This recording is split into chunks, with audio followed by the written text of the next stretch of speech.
Hello, bachcho. Let's see our question. So, our question says, which of these statements are correct? And the first statement says, the padder was an important person in the village in old times. तो बच्चों ये question कहाँ से लिया गया है? Chapter 7 glimpses of India के first part a baker from Goa में से। और हमसे क्या पूछा गया है क्वेश्चन में? Which of these statements are correct? इनमें से कौन सी स्टेटमेंट आपकी करेक्ट है? यानी कि आपको 7 स्टेटमेंट यहाँ पर दी गई हैं, उनमें से आपको पढ़ना है, बताना है कि कौन सी स्टेटमेंट्स चैप्टर के अकॉर्डिंग करेक्ट है, कौन सी इनकरेक्ट है। तो फर्स्ट हमारा स्टेटमेंट क्या कहता है? The pader was an important person in the village in olden times. क्या जो पैडर है या फिर जिसे हम पैदर भी कहते हैं, क्या वो इम्पॉर्टेंट पर्सन था गोवन विलेजेस में अगर हम ओल्ड टाइम की बात करते हैं?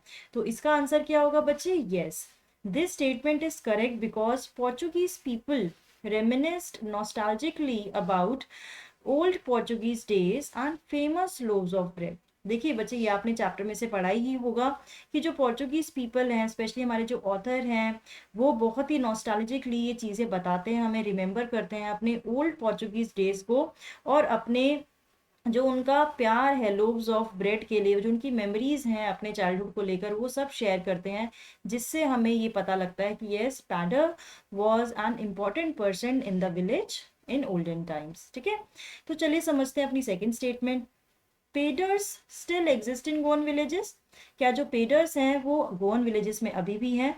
So yes, this statement is also correct because baker were known as pader, यानी कि बेकर्स को ही पैडर की तरह बोला जाता था, and still exist in Goan villages. ये अभी भी, उनको शायद बेकर बोलना शुरू कर दिया, लेकिन वो अभी भी एग्जिस्ट करते हैं।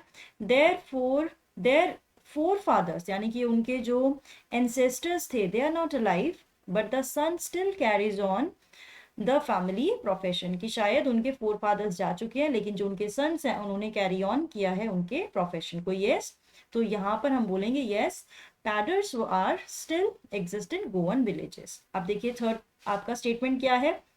The paders went away with the Portuguese. ये इसका बिल्कुल देखिए कॉन्ट्राडिक्टरी स्टेटमेंट दिया हुआ है हमें थर्ड, तो ये होगा हमारा incorrect. This statement is incorrect because paders still exist in Goan villages. हमने अभी बोला है कि जो बेकर्स हैं और पैडर्स हैं ये अभी भी एग्जिस्ट करते हैं गोवन विलेजेस में। फोर्थ स्टेटमेंट क्या है हमारा बच्चे?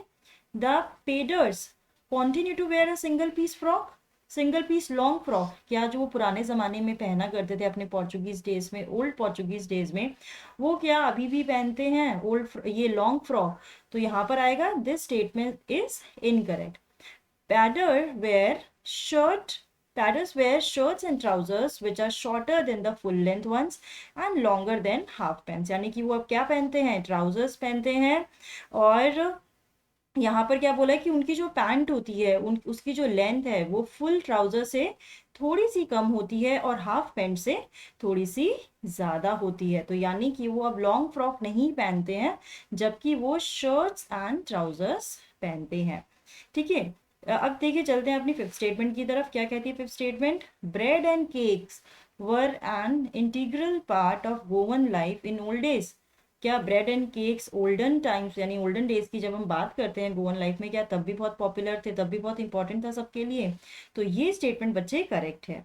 ठीक है, yes, this statement is correct as bread and cakes are still an integral part of Goan life, as age-old time-tested furnaces still exist, and any party or a feast is incomplete without bread। ये हम क्यों कह सकते हैं कि क्यों important है? यानी कि जो ब्रेड के बिना तो कोई फेस्टिवल ही नहीं हो सकता, सारे फेस्टिवल इनकम्प्लीट हैं, और आपकी जो age old time tested furnaces है वो आपको अभी भी गोवा में मिल जाएंगी।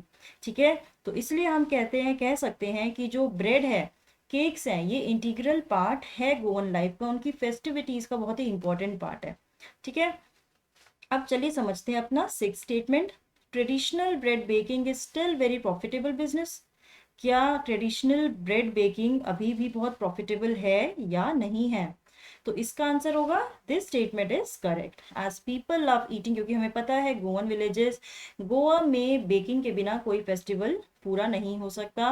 People love eating loaves of bread. They include sweet bread in marriage gifts and sandwiches on the occasion of daughter's engagement. यानी कोई भी उनका ओकेजन हो, कोई भी फेस्टिवल हो, कोई भी सेलिब्रेशन हो, वहाँ पर आपके अलग अलग तरीके की ब्रेड ज़रूर पॉपुलर हैं. तो येस, तो it is still a profitable business. Traditional आपकी बेकिंग जो है, ब्रेड बेकिंग है, वो प्रॉफिटेबल बिजनेस है. अब देखिए 7th पार्ट हमसे क्या पूछा गया है. Paders and their family starve in the present times. क्या जो पेडर्स हैं या पैडर्स जिनको हम बोल रहे हैं, क्या वो भूखे मरते हैं अभी प्रेजेंट टाइम में, क्या वो वेल्दी नहीं है. So this statement is totally incorrect, क्योंकि बेकिंग तो प्रॉफिटेबल बिजनेस है. As baking was indeed a profitable profession in the old times, है ना. ओल्ड टाइम्स में तो प्रॉफिटेबल था ही. Even today, baking products are popular in Goan villages, and baker's family and his servants never starved. पुराने time में भी वो कभी भूखे नहीं मरे, और अभी भी आपकी जो बेकिंग है बहुत पॉपुलर है. पेडर्स जो हैं वो बहुत अच्छे वेल्दी स्टेट में हैं, and they are still prosperous. ठीक है, तो बच्चे ये हमने 7 स्टेटमेंट डिस्कस की हमारे chapter a baker from Goa में से, और हमने डिस्कस किया कौन सी स्टेटमेंट्स करेक्ट हैं, कौन सी स्टेटमेंट्स इनकरेक्ट है. सो आई होप आपको ये आंसर समझ में आया होगा. All the best.